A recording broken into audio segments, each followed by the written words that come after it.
अशी सकाळ कुणाला आवडत नाही. मागचा आवाज ऐका.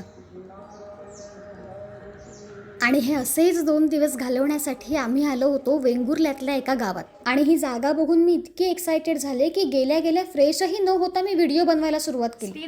स्टे कारण मी निवडलेला स्टे हा असा होता. हा तेजूचा स्टे आहे आणि हा माझा जॉय आणि सक्सेस. या गोड ताईने लगेच आमच्या पाहुणचाराचा ताबा घेतला. इकडे आम्हाला सोफा पण दिलाय त्यांनी. सोनल ताई ताईकडून कपभर चहा घेतला आणि म्हटलं आता रूम दाखवूया. ये कहा आ गए हम.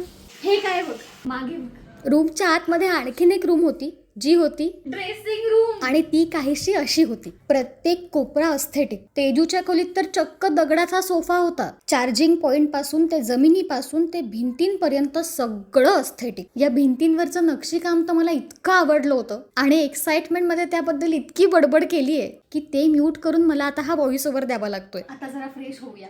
दगडाचं बाथरूम मिळालंय मला. मी आयुष्यात कधीतरी बाथरूमचा व्हिडिओ करेन असं मला कधीही वाटलं नव्हतं. आणि या सगळ्यात भर म्हणून बेडच्या समोर एक मोठी खिडकी. आणखी काय हवं? मीच चूज केलंय. बरं, इथे फक्त नारळी पोफळीच नाही तर रुद्राक्षापासून ते काळी मिरीपर्यंत सगळी झाडं आहेत. मी उद्या जरा छान कपडे घालून एक पूर्ण स्टेची एक टूर करणार. हा सविस्तर माहितीचा व्हिडिओ उद्या युट्यूबवर अपलोड करते. आता मला जायचंय कायाक करायला. बाय. भेटूया कायाकच्या व्लॉगमध्ये.